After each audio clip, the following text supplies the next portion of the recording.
யாழ்னி கார்டனில் இன்றைக்கி சக்யூலன்ட் sale video ஒரு காம்போவாக கொடுத்துருக்கோம். 6 type of succulent plus succulent வளர்க்குறதுக்கான பாட் மிக்சிங்கும் ரெடி பண்ணி கொடுக்குறோம். 1/2 kg கொடுக்குறோம்.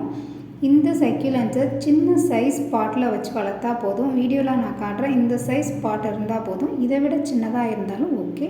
பெரிய சைஸ் பாட் தேவையில்லை. இதுக்கு லீவ்ஸில் தண்ணி ஊற்றக்கூடாது. லீவ்ஸில் தண்ணி ஊற்றினா அது இறந்துடும். லீவ்ஸில் படாமல் தண்ணி ஊற்றணும். இல்லையா ஒரு ட்ரேயில் தண்ணியை வச்சு 15 days ஒன்ஸ் அதை ஒரு 10 minutes வச்சா போதும். அதுக்கு தேவையான தண்ணியை அதுவே எடுத்துக்கும்.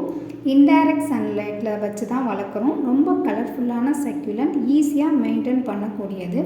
நம்ம நார்மலாக பிளான்ட்ஸ் வளர்த்தோம்னா எங்கேயாவது ஊருக்கு போயிட்டோம்னா தண்ணி ஊற்றாமல் வாடி போய்டும், அந்த மாதிரி பிரச்சனை இருக்கும். இந்த சக்யூலன்ட்ஸில் அந்த எந்த பிரச்சனையுமே கிடையாது. 20 days வரைக்கும் நீங்கள் வாட்டர் கொடுக்கலன்னாலும் இது ஹெல்த்தியாக தான் இருக்கும். வேணுங்கிறவங்க ஆர்டர் பண்ணிக்கிங்க. தேங்க்யூ.